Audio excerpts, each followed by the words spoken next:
9 अप्रैल और 10 अप्रैल का दिन तुला राशि के लोगों के लिए कैसा होने वाला है। जय माता दी दोस्तों, आप सभी का स्वागत है हमारे YouTube चैनल में। और आज की इस वीडियो में मैं बात करने वाली हूँ इन 2 दिनों के राशिफल के बारे में।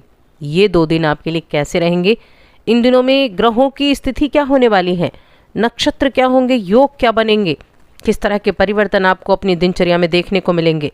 तो ये सारी जानकारी आपको यहाँ वीडियो में विस्तार से मिलने वाली है, इसलिए वीडियो को लास्ट तक देखें।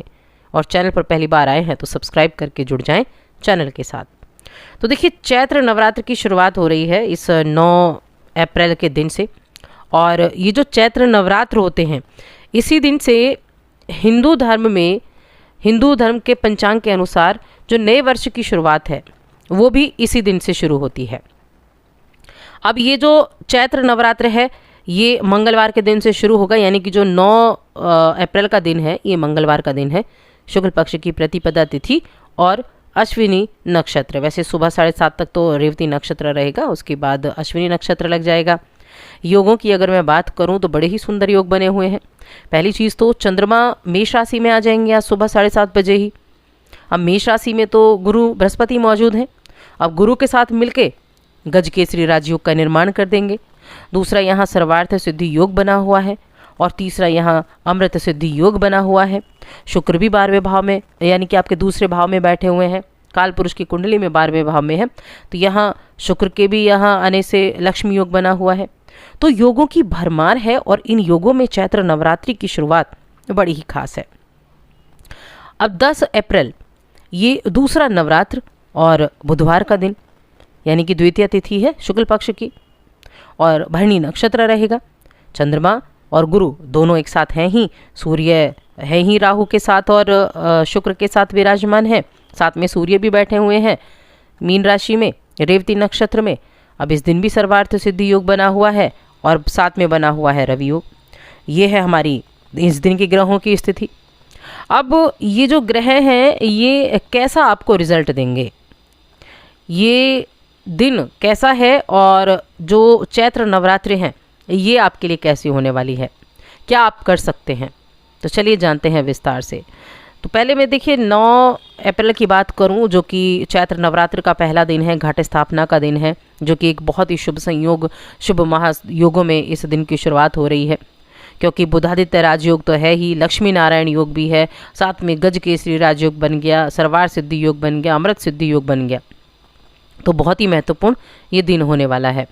इसके अलावा जब आप अगर मैं बात करूं तो देखिए, घट स्थापना आप करते हैं और साथ में माँ दुर्गा के 9 स्वरूपों की पूजा अर्चना इन 9 दिनों में की जाती है। 17 अप्रैल तक ये नवरात्रि रहने वाले हैं, 9 दिनों तक। अब इस दिन जो माँ दुर्गा हैं, वैसे तो उनकी सवारी शेर है, लेकिन वो इस बार घोड़े पर सवार होकर आएंगी, क्योंकि मंगलवार का दिन है। जिस दिन में नवरात्रि की शुरुआत होती है उसी के अनुसार उनका वाहन होता है। चलिए पहले राशिफल के बारे में जान लेते हैं। आपकी राशि इस दिन क्या कहती है। स्वास्थ्य आपका अच्छा रहेगा। तुला राशि के लोगों के लिए स्वास्थ्य संबंधी ऐसी कोई बड़ी दिक्कतें नहीं दिख रही हैं, क्योंकि मेष राशि के जो चंद्रमा है ये आपके जीवन में एक सकारात्मक बदलाव लेकर आएंगे। आपके 7वें भाव में चंद्रमा की स्थिति जो व्यापार का भी है, जो यात्रा का भी, विदेश यात्रा का भी यही है, आपके दाम्पत्य जीवन का भी यही है। और आपका जो पेशेवर जीवन है यहाँ आपको अच्छी सफलता भी देखने को मिलेगी।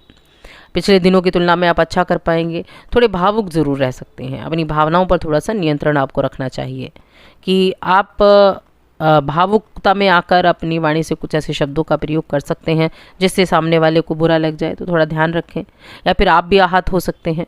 देखिए, जब आप किसी को आहत करते हैं तो ज़रूरी नहीं सामने वाला ही आहत हो, आप भी आहत हो जाते हैं। घरेलू जीवन भी आपका शांतिपूर्ण तरीके से चलेगा। आपके घर में आनंद और प्रसन्नता बनी रहेगी। अपने अगर ज़रूरी कामों को आप निपटाना चाहते हैं तो शाम का समय आप ज़रूर आप यूज़ करें। 5 बजे के बाद का समय आपके लिए बहुत अच्छा है अपने इंपॉर्टेंट कामों को करने के लिए। और इस दिन आप अगर गुलाबी रंग पहनेंगे तो बहुत ही अच्छा रहेगा। वैसे भी नव दुर्गा का पहला दिन है। वैसे भी माँ दुर्गा 9 दिनों के वास करने के लिए पृथ्वी पर आने वाली है इस दिन। तो माँ दुर्गा को प्रसन्न करने की कोई भी कसर आप ना छोड़ें। व्रत रखते हैं बहुत अच्छी बात है, और व्रत नहीं रखते हैं तब भी आप 9 दिनों में माँ दुर्गा की आराधना करें, माँ दुर्गा के मंत्रों का जप करें। दुर्गा सप्तशती का पाठ कर सकते हैं तो अच्छा है, वरना दुर्गा चालीसा का पाठ भी आप कर सकते हैं। अपने मन में किसी मन्नत को बोलकर संकल्प लेकर आप इस कार्य को कर सकते हैं पूरे 9 दिनों तक। बाकी चीज़ों की अगर मैं देखूं तो देखिए, प्रेम जीवन के मामले में ठीक ठाक दिन रहेगा। आज कुछ अनुभवी लोगों के साथ भी मुलाकात होगी। व्यवसाय करने वाले लोगों के लिए मैं कहूँगी बहुत ही लाजवाब दिन है, बहुत उत्तम दिन है। अच्छे रिजल्ट देखने को मिलेंगे, अपने काम में आगे बढ़ेंगे, अपने काम के सिलसिले में यात्रा भी कर सकते हैं। और आप अपने जीवन साथी को पाकर तो ऐसा फील करेंगे जैसे खुद को खुशनसीब समझ लिया हो आपने। तो इस समय का भरपूर आनंद लें। अपने प्रिय से कुछ मांग भी सकते हैं आज। पारिवारिक जीवन तो बेहद लाजवाब है।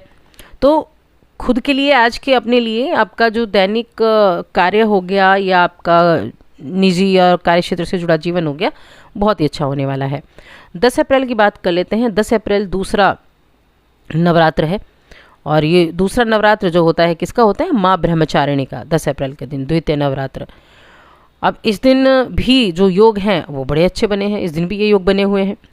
तो आपके जो कार्य क्षेत्र होगा वहाँ आपको अपनी छिपी हुई प्रतिभा को दिखाने का पूरा मौका मिलेगा। आप लोगों को बता सकेंगे कि आप क्या काम बहुत अच्छी तरह से कर सकते हैं, किस काम में आप निपुण हैं। बस अपने लक्ष्य को निर्धारित करें और फिर उन्हें प्राप्त करने के लिए योजनाएं बना दें, तो आपको लाभ ज़रूर होगा और आपको आगे बढ़ने के चांसेस भी मिलेंगे। आपकी कड़ी मेहनत रंग लाएगी। रुके हुए कई काम आपके बनने शुरू हो जाएंगे।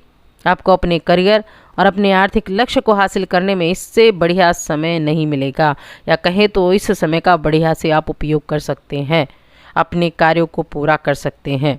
अगर आप अपने साथी से दूर रहते हैं, साथी यानी कि जीवन साथी से दूर रहते हैं, तो हमेशा उस पर अपना विश्वास बनाकर रखें। अपने कान आँख खुले रखें, ध्यानपूर्वक उनकी बातों को सुनें, लेकिन अपना विश्वास बनाकर रखें। दूर रहते हुए भी आप अपने रिश्तों में मधुरता बनाए रख सकते हैं। तो आपसे रिश्ते अच्छे होंगे। अपनी बातचीत के जरिए आप हर एक काम को पूरा करना चाहेंगे। शारीरिक रूप से भी, मानसिक रूप से भी एक दूसरे के साथ जुड़े रहेंगे। तो काफ़ी अच्छा समय आप इस अवधि में बिता सकते हैं। सप्तम भाव में जो आपके ये युति बनी है गुरु के साथ चंद्रमा की, ये युति व्यापारियों को कुछ नया करने की भी आपको चांसेस दे सकती है। नए काम भी आपके लिए यहाँ बनते हुए दिखाई दे रहे हैं। बाकी देखिए, नवदुर्गा का तो ये नवरात्रि का तो समय है ही। माँ दुर्गा का आशीर्वाद तो रहेगा ही। और आपकी राशि के स्वामी होते हैं दैत्य गुरु शुक्राचार्य, जो माँ लक्ष्मी के उपासक हैं, और माँ लक्ष्मी भी नवदुर्गा में से एक है।